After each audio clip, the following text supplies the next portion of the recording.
Boom. Hello, everybody. We're back again today after a little lengthy absence, continuing our series, Top 10 Movies. This time it's 1984. Here with Brian, Massey's Maine Entertainment, and Doc, regular partners in this series. We've been going since, 1980 with the movies, and we're going all the way to 1999. On Brian's channel, you can find the Music Perfect album where we pick 12 songs corresponding with each year from 65 through 99. That started a little bit earlier. But once we got to 1980, we decided to add movies to it on my channel. So real fun project here, reminiscing about the movies we grew up with and putting them in some kind of order, personal order, top 10. Really enjoyable. And I like looking at you guys' list as well. It takes me back and comparing these things to see where we were at that time in our lives, what carries on, what has held up over the years, whatever the criteria you use to put these things on your list. We'll also be doing a worst film of the year, which is always a kick. Ripping somebody to shreds, as we like to do. And today's order, we've got Brian, Doc, and myself in that order. And we're going to count them down 10 through 1. Guys, 1984, how do you feel about it overall as a year? Feels a little weaker than 83 for sure. And then looking ahead a little bit, it's definitely weaker than 85, I think. Just it's one of those weird situations where it's not films that I hate, but they're good films, but it's not like ones where you go, oh, fantastic, one of the greatest of all time. It's not going to knock you down like that. There's very few instances of that in 84. So yeah.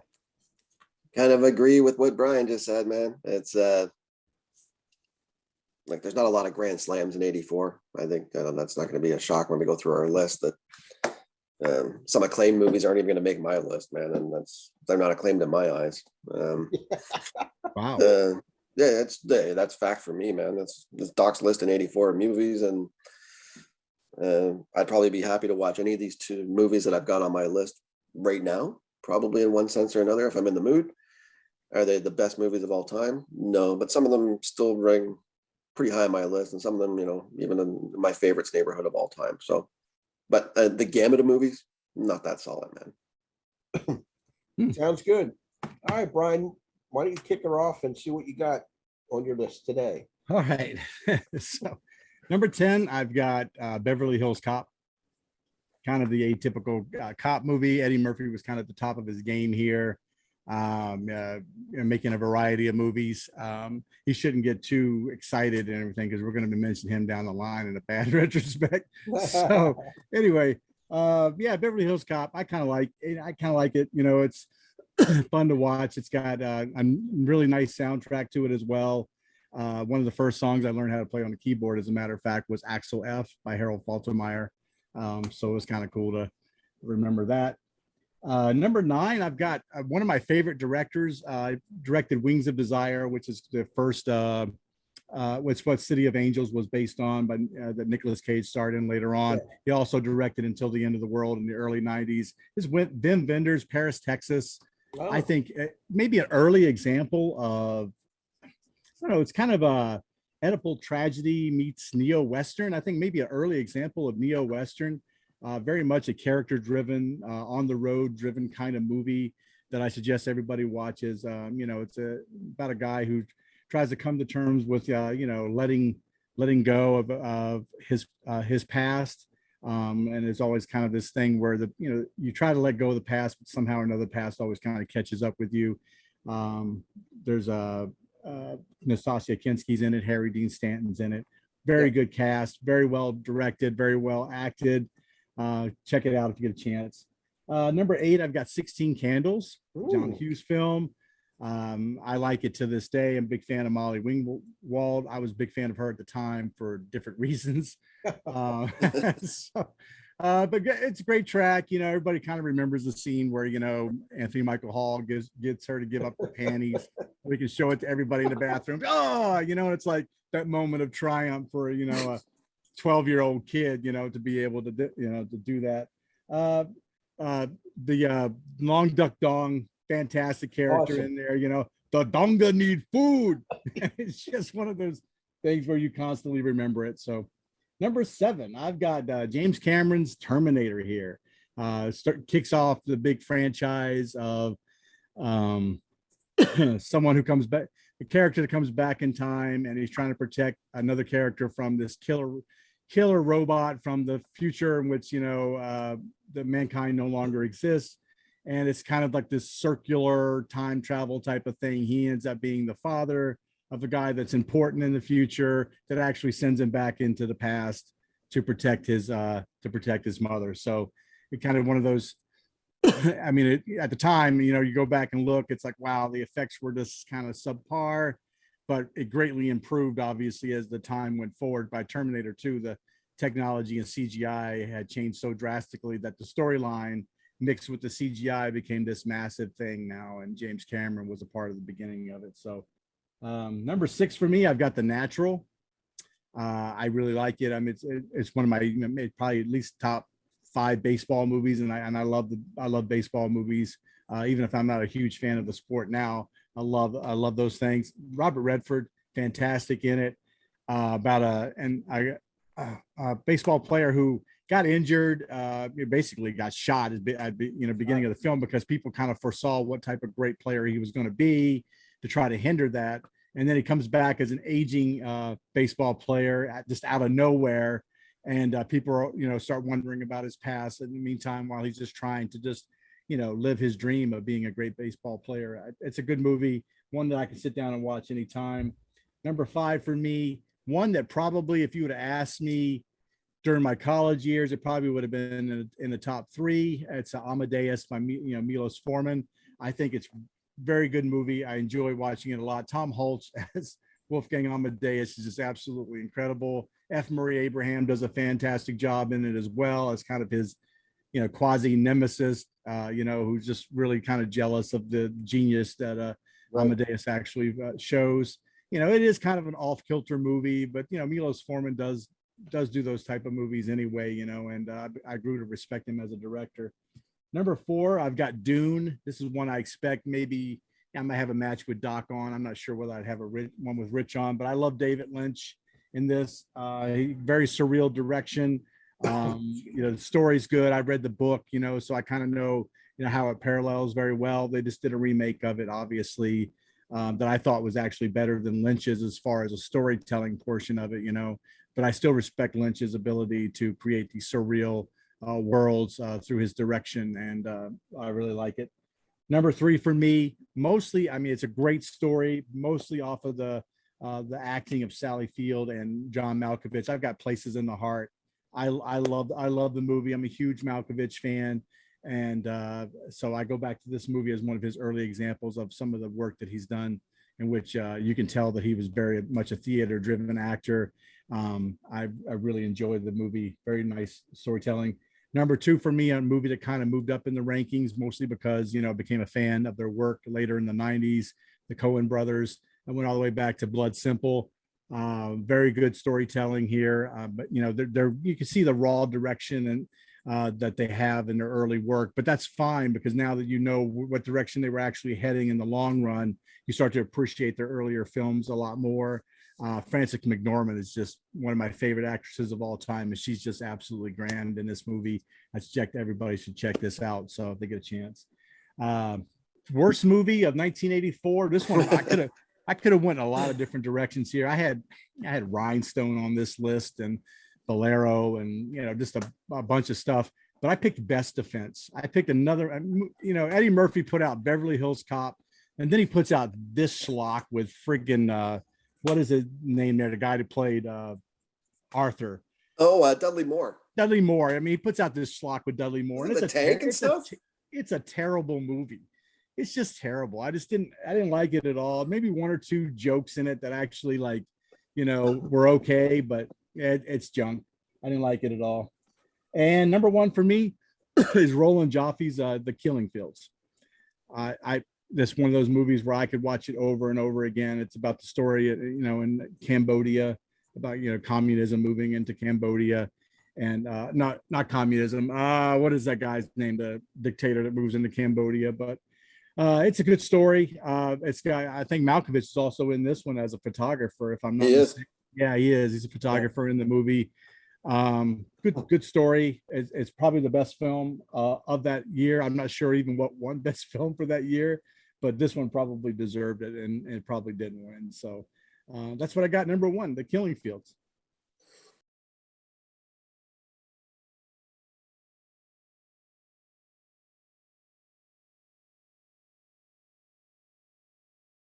I like your list. I like half your list. I got 5 of your 10, I got 5. Yes. but 16 Candles was one of my last cuts. I really love that movie. Very, very difficult to leave it off my list.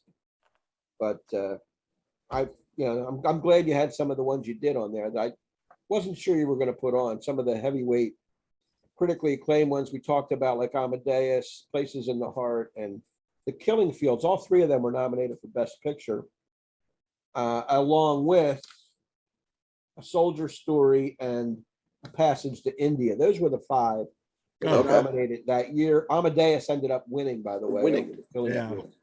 But Yeah. good stuff. The Terminator, of course, is a massive film. The one that surprised me a little bit was Paris, Texas. It's been a while since I've seen it. Kind of a quiet film.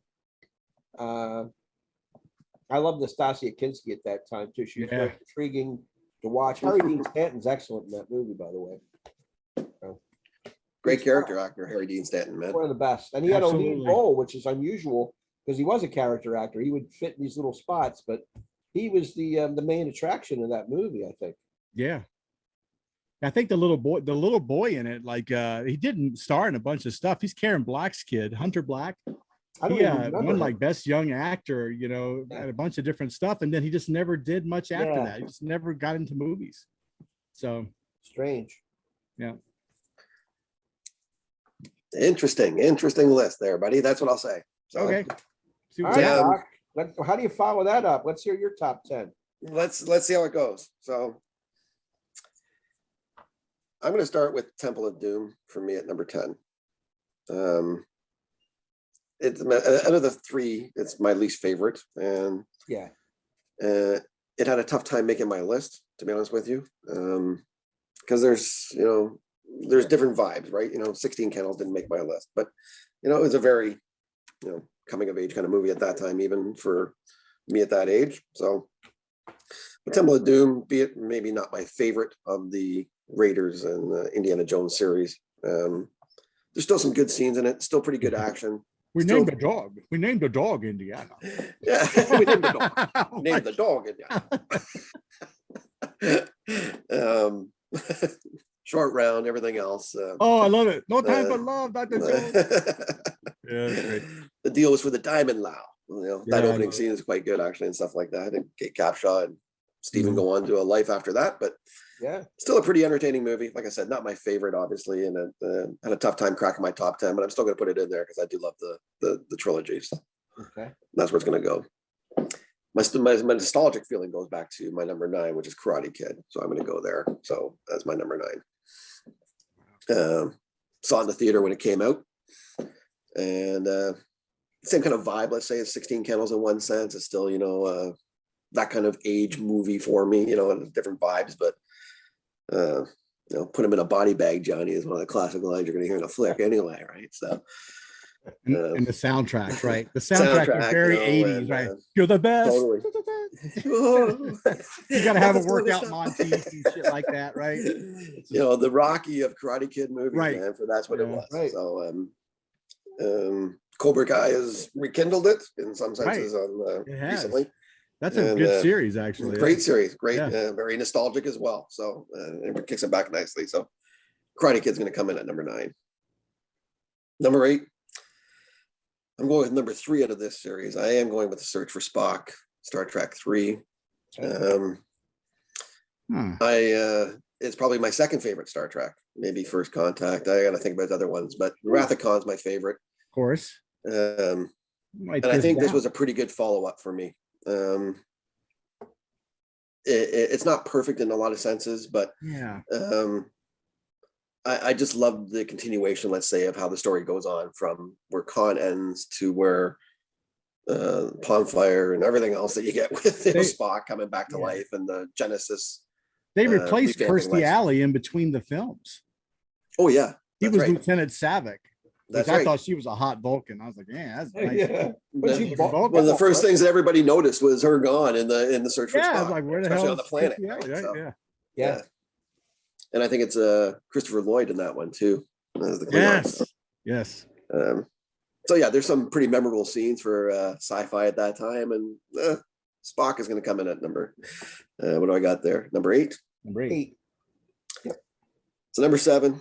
I don't know how this goes for you guys, but you know, this is just me. Okay, so and then I know Rich, this is not making your list, buddy, but it is for me, man. It's Nightmare on Elm Street, man. It's going to make my list. Wow. It's not everybody's genre of movie. I get it. To me, in 1984, Nightmare on Elm Street's the horror movie of the year, and Wes Craven, who I have a lot of respect for in this genre anyway. Him and Stephen King would be my 2 go-tos, I guess. Nightmare is different, man. Yeah. The Halloween's the Friday the 13th. Friday the 13th is like a killer movie, man.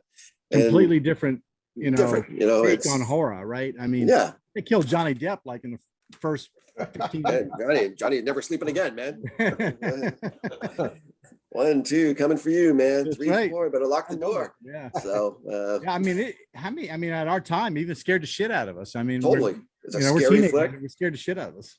Totally, and it still holds up, man. Still a pretty it does. freaky kind of flick, man. So Nightmare is might not be everybody's bag of tea. It's a great movie in '84 in my eyes, man, especially for this genre. And I'm going to kind of cover everything off. So that's where that goes for me. After that, I do have Beverly Hills Cop coming in, Brian. So yeah, the old banana tailpipe trick, eh? You can't beat that, buddy. So, Love it.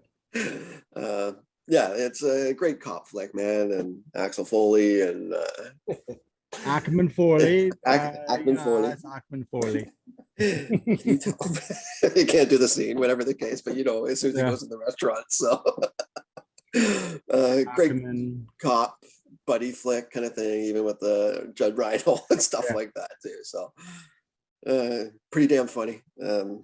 You're making me think of that Best Defense when you brought that up before there, as you just said, Eddie Murphy. So, and I think in my head, all I can see is freaking Dudley Moore wearing some sort of helmet with his head in a tank or something like that. I don't know why that popped in my head, but Beverly Hills Cop, man, it's gonna.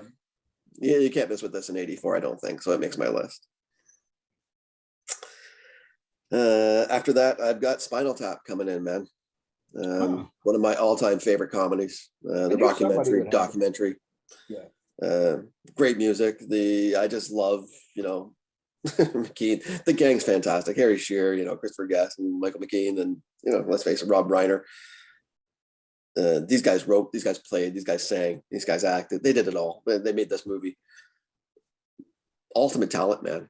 I don't care what anybody says, improvisation and the way they bantered off of each other and stuff like this. You can tell that this was, they had a lot of thought in it, but a lot of it was banter. And these guys are just brilliant. And the rockumentary of the fake band Spinal Tap is an ultimate classic in my eyes, man. So that's the way I see it. Going to follow that up with Once Upon a Time in America, man. It's making my list. We've talked about this movie in a previous video and stuff like that. I love this movie, man. It's De Niro. Like I said, James Woods is awesome and stuff like this in this flick, and be it whatever it is. This is how you do a story of almost like going through all of life in a gangster life, man. This is young teenage years all the way through to the bitter end. What a great story. So well done. And how they spread off and do different things in life. If you've never seen this movie as a gangster flick and you're into that genre, crime, that type of thing, it's a classic, man. Once Upon a Time in America is a fantastic movie. Like I said, not a whole bunch of great things came out in '84, but I this is in the scheme of like good movie making outside of my personal list. This is right up there for me, man. Mm-hmm. I have The Killing Fields coming in right after that, Brian. So couldn't make my number one. I understand why it might be somebody's number one. It's a fantastic movie. I love everything about this movie. The acting, the story, the two different vibes in the movie. once again, we've talked about this one in the past as well, and it still resonates, man. This movie's fantastic. Definitely should have won Picture of the Year in my eyes. Yeah. You'll understand. agree. You'll know what I mean when I say this. This is my personal list in '84, right? So, spoiler alert: Amadeus is not making my list. Oh, Doc. Hey, Shocker, you know, shocker. listen, Tom is still in friggin' Animal House in my eyes. You know, when this comes out, Oh, and my I'll never God. look at it any other way. So, this is the best movie, shall we say, probably in '84. Not my personal favorite, but this is probably the best movie in '84. And I understand why you have it at number one, Brian. This is acting and filmmaking, high-end stuff here at this time. Great movie. I do take the classic Terminator as my number. I guess my number two is what I'm going to put it at. It's groundbreaking. It was really well written for a sci-fi flick. Man, this one made you think a little bit more than standard stuff that you were used to watching. Yeah, maybe a little high compared to other things. Terminator's a classic, man. And it opens up a lot of doors. And some people might have number 10. Some people don't have on the list.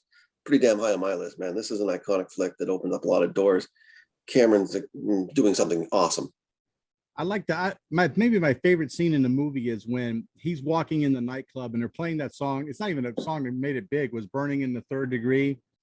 And he's kind of walking through and you got all the disco lights and the strobe lights. And it's fantastic. Just the tension that creates, not knowing where he actually is in the club versus where she is herself. Where Sarah is at the back of the club. It's interesting. Yeah.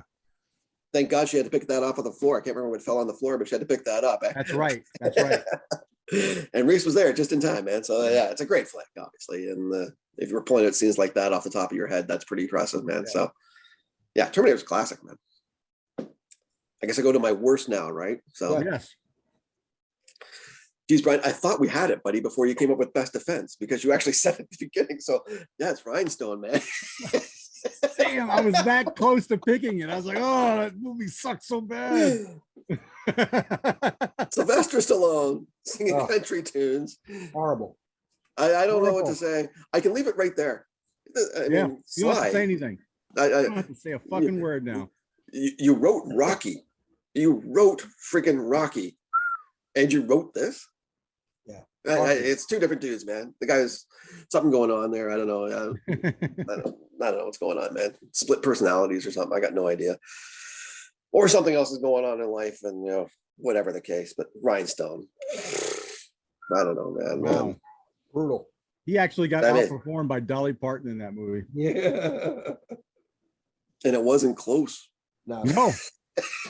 I mean, geez.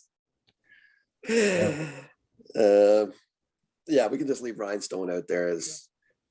Yeah. Yeah, listen, if you don't watch Best Defense, don't watch Rhinestone either, okay? I'm just, whatever the case may be. I guess my number one flick in '84.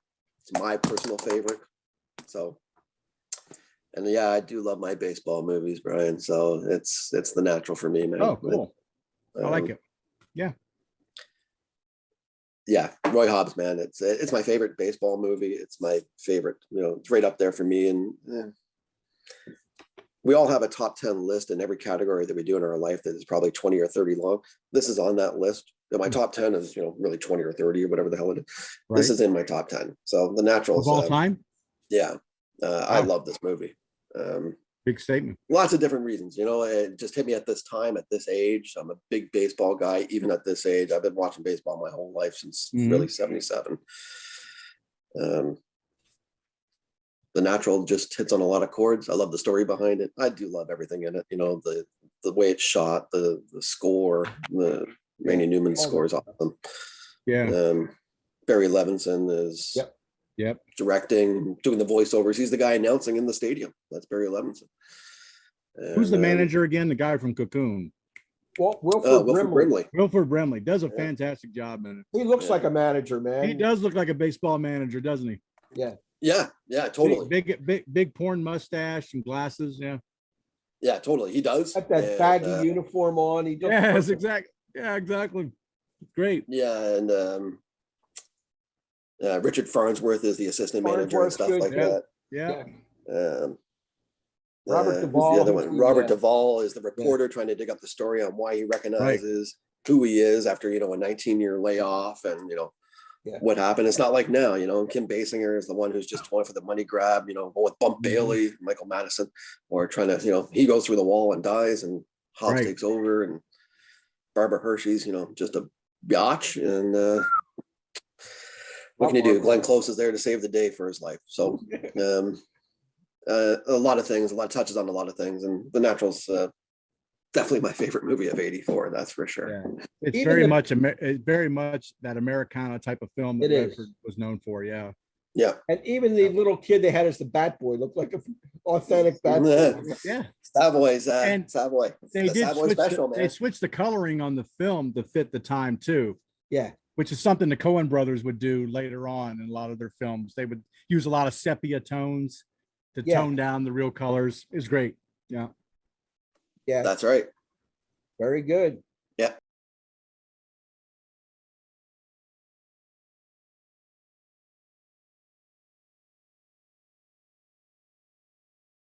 I think I only had 2 of Doc's out of his 10, believe it or not. At 4, Doc. 4? I think I won't give it away, but I think we're gonna have 2 trifectas. So we'll see. Very good.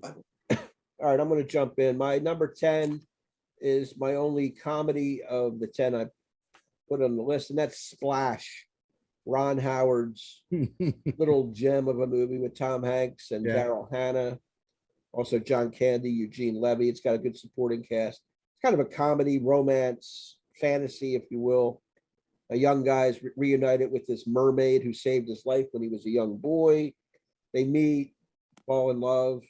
It's kind of a little charming little film. I always liked it. It's got some good laughs in there, provided by Candy and Levy. And Daryl Hannah looks like a mermaid in that little outfit she's got. And she's learning phonetics on television. And, it's kind of a cliche kind of way to learn the English language, but she does it. She starts out not being able to speak. She's a fish out of water. Tom Hanks, one of his early roles, he's good in it. So that's going to make my list at number 10. It just narrowed out 16 Candles. I was going to put one comedy on my list, and that was the way I went. You can flip a coin. They're both really good. Number 9 for me is The Natural, our first trifecta. Barry Levinson's classic baseball movie. Doc did a great job describing it. Redford was born to play that role. He looks like an athlete. He swings the bat like one. I know he played ball when he was young. They have everything right. The costumes, the score. It's a great looking period piece. Everything's about it. The one thing I don't like, but I understand why they did it, was the Glenn Close with that aura around her when she stands up. It's like a magical moment. And I guess you had to read the book to get that. I don't know, but and it is kind of a fable too, so you can run with that. But really like the whole story. The bat is this. He hits shots into the light tower, and these breaking lights. The light. He's the Natural. He's like the second coming of Babe Ruth. It seems like. Yeah. But except he's the boy next door. He's a farm boy, carved his own bat out of wood, and just all these little nuances. I like Barbara Hershey as the girl that shot him as well. It's based on a true story. The real guy that was shot was a ball player named Eddie Waitkus, who played for the Phillies in the late 40s, early 50s, and he really was shot. They took that, made a book out of it, and the way it goes, except he didn't have the amazing comeback that Redford does, and is able to do all these wonderful things and become the superstar of the sport. My number 8 is one of the ones that was nominated for Best Picture, A Soldier Story, directed by Norman Jewison, who's made a ton of great films. It's a story of racism. It's kind of a murder mystery within a segregated regiment of the U.S. Army in Louisiana at the end of World War II. One of the guys gets shot. There's an investigation. It's an all-black cast, pretty much. Denzel Washington's in this movie as a young actor. Howard Rollins is the lead, who was in Ragtime as well. Pretty good film. Made my list. I think 4 out of the 5 nominated films ended up on my list. The one that didn't is A Passage to India, which I find very hard to sit through. It's kind of boring and just doesn't do anything for me as a film. My number No. 7 here is The Killing Fields, another trifecta. Glad you guys had it. 7 nominations. It won 3 Oscars. The Khmer Rouge regime in Cambodia. That's it. It's based on the experiences of these 2 journalists, one American, Sam Waterston, and one Cambodian, Dith Pran, who was played by Hang S. Noor, who was a real doctor in real life. I believe he ended up getting murdered later in his life. John Malkovich, photographer, great small role, solid film. Right in the middle of that Vietnam boom of great films they were putting out in the 80s, one after another. You know, they had the Deer Hunter and Apocalypse Now in the late 70s, and here comes The Killing Fields, and you have Platoon and Platoon would come out. Yeah. and so on. Is the Hamburger Hill. Hamburger Hill, all that stuff was coming There's out. a ton of them, and Yeah. they all have their merits. Believe it, they're all good. My number 6 is one that Doc had. Once Upon a Time in America made my list. Just an epic drama, like he said. It's 3.5 hours long. If you get the original version, the long version. Jewish mafia, really. Prohibition era. Robert De Niro, James Woods. Kind of a sprawling film. Follows these guys, these gangsters from when they were kids, all the way to adulthood. Well worth checking out if you have the time. And today they would make a miniseries out of this. They would do a 10-part miniseries out of this movie because it's so friggin' long. It's 3.5 hours, and you would watch it like, you know. You're right. That's what they would do with it. They would make 45 to 50-minute segments, and you'd watch a 10-parter. That's the way it would work today. But back then, they made these epic films. People go to the theater and see them, but the attention span of today's audience is just not there. They're just not going to do that anymore.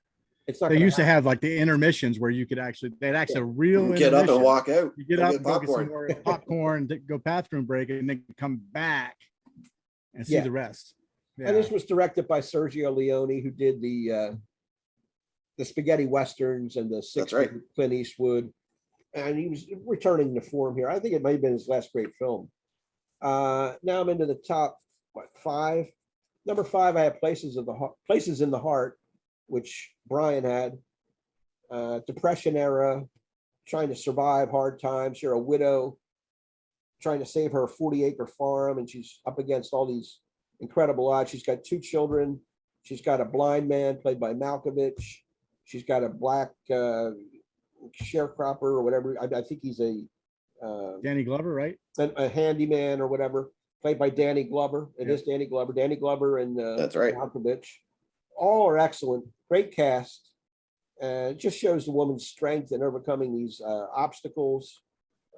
They want to, take the land away from her and foreclose and this and that and everything. It's great storytelling, acting. The cinematography's first rate as well. Takes you to that place and time and the Depression. Looks authentic. Sally Field, one of her, arguably her best performance. That Norma Ray, she's excellent in this movie. Number 4 for me is Blood Simple, the Coen brothers' first film. Kind of a modern film noir. It's very suspenseful, crime thriller. Takes place in a small Texas town again. It's quirky, stylish. There's lots of tension built into these scenes. I remember a certain scene with a shovel being dragged along the concrete. It's really, he's going to bury a guy in the middle of nowhere. And it goes on for a while, but it really builds tension. Frances McDormand plays the woman involved, and John Getz is the guy she's cheating with, and Dan Hadday is her husband who owns his bar. You got Emmett Walsh in here as his character actor, who is kind of a sleazy detective and well cast. I like everything about the movie. It might even be higher on my list, but I like these other 3. They're just personal picks. My number 3 is Starman. Jeff Bridges and Karen Allen, directed by John Carpenter. I think it's one of Carpenter's best films. Romantic, kind of a sci-fi-ish. Just alien comes to take on the human experience. He inhabits Jeff Bridges' body, who's dead husband of Karen Allen. Doesn't sound like much, but it's a real uplifting, kind of touching film, full of innocence and got a lot of heart. There's some suspense, optimism, and above all, love. It shows a lot of the experience of the human being, and then the guy eventually has to go to a site, and I think it's the Grand Canyon, and he returns back to his planet or whatever. Jeff Bridges is excellent in this movie. I think he really does a great nuanced performance, completely different than the dude. My number two, again, I didn't expect anybody to have this. This is a Woody Allen film, Broadway Danny Rose, with Mia Farrow and Woody Allen as these characters on the run from the mob. Woody Allen plays a small-time talent agent who takes on these guys that are either jugglers or magicians, or nobody else would take him. He's like, he takes the lowest of the low talent-wise, and he crosses paths with the mob somehow. He's involved with the girlfriend of one of the mafiosos. It's kind of funny, one-liners going on. Mia Farrow looks completely out of place here. She doesn't look like the normal Mia Farrow you're used to.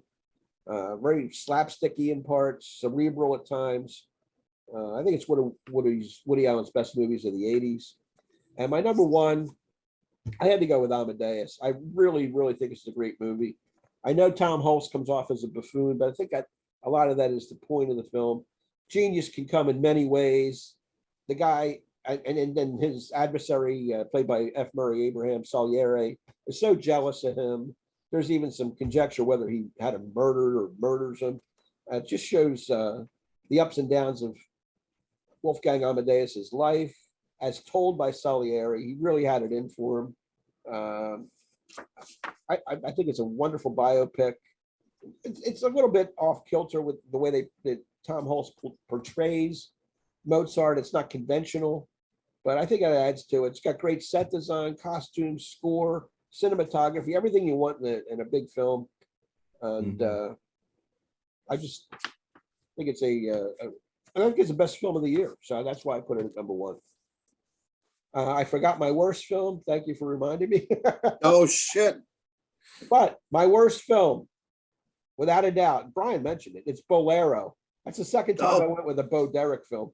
I mean, I agree. Rhinestone's horrific. Best Defense, horrible. But Bolero, another excuse. It's just another excuse to watch Bo Derek run around naked and show off her perfect body. That's all it is. Yep. There's no plot. It's dreadful. Yeah, I don't need to go to movies to see that. I can watch that on YouTube. Just buy the Playboy magazine with Bo Derek and open it up. That's what you're going to get. That's the movie. That's the movie. I mean, that's the second time since we've been doing worse films. I had Tarzan the Ape Man one year, and now Bolero. So there it is.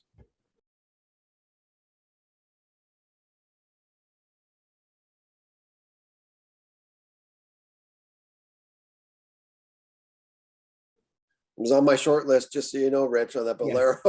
Yeah, I thought about Cannonball Run 2, but I see sequels I want to stay away from because that's low-hanging fruit to me. It is. Most sequels are shitty, you know they're going to be shitty, and especially when it was already a shitty beginning. Like I think Porky's Revenge came out this year, and I'm like, that's low-hanging.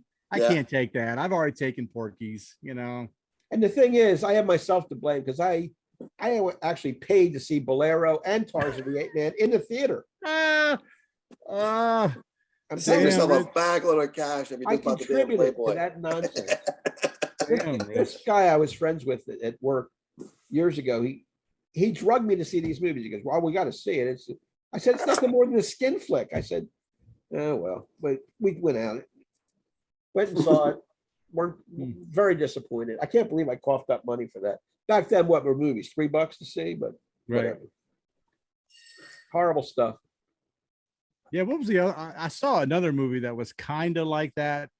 I knew what it was going to be. What was it? Henry and June. Oh yeah. It was really the same thing. I mean, everybody's, oh, you got to see this, Brian. You got to see it. Well, you're going to watch a movie about a nice end, and you're just going to watch a bunch of sex. That's all it was. That's it. One sex scene after another after the other. Yeah. I think the only reason I watched it, I'm like, well, I like Uma Thurman. I guess I'll go see it, right? Wasn't Fred Ward in that too? I think Fred Ward was in that. Fred Ward. Yeah. Yeah, I didn't pay to see it, but I did see it on cable. Yeah. I just want to run real quick through the top 10 box office in North America that year. These are the 10 films that made the most money. And a lot of them ended up on our list here. Beverly Hills Cop, which you guys had. Ghostbusters, which nobody had, was number 2. Sucked. Indiana Jones, Doc had that. Yeah. Gremlins, nobody touched that one. Karate Kid, Police Academy, Ugh. Footloose, which drug in some money. Romancing the Stone, which I kind of like as a kind of It's actually not bad. It's not It's not bad, bad. you good know. adventure. Danny DeVito's great in it. Then we had Danny's Star great. Trek 3, Search With for Spock Spock at. at number 9, and then 10th position was Splash. So a lot of comedies, a lot of action. I'm surprised Terminator wasn't on that list.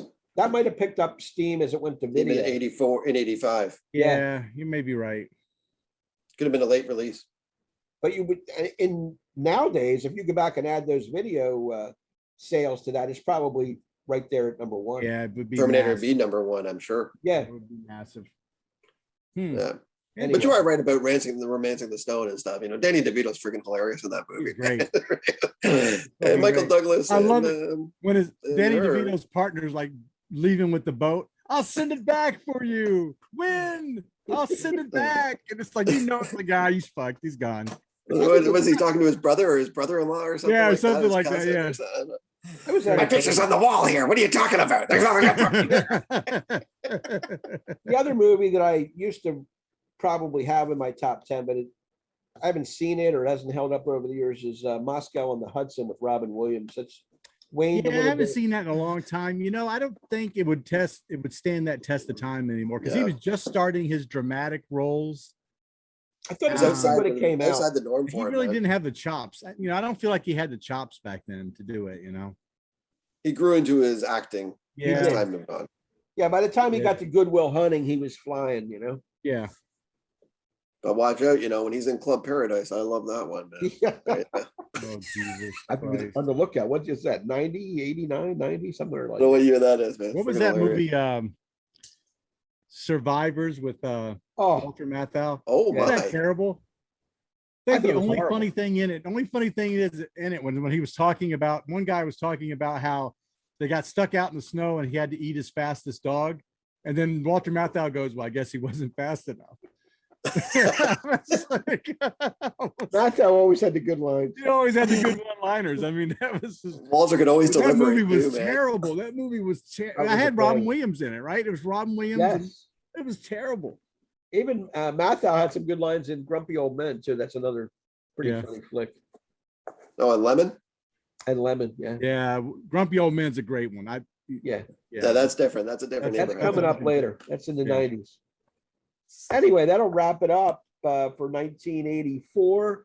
Had some good films in there, a lot of crossover, but only 2 trifectas. Two right? trifectas, I think. The Killing Fields and The Natural were the 3 that are Nice. the 2 that made it on all of our lists. So Yep. very cool. All right, so remember to go over and check out Brian's channel for the music end of 1984. We each have done our perfect album where we do the 12 songs. That'll be listed in the description below with a link. So go over and check that out. Check out the Spotify list as well. If you want to hear the tunes, if there's a couple on there you're not familiar with, you can reacquaint yourself with some of the classics of 84. I really appreciate everybody watching. Leave the comments.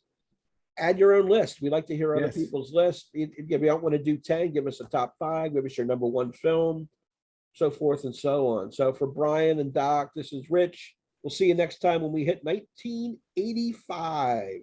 Until Woo. then, take care. Bye.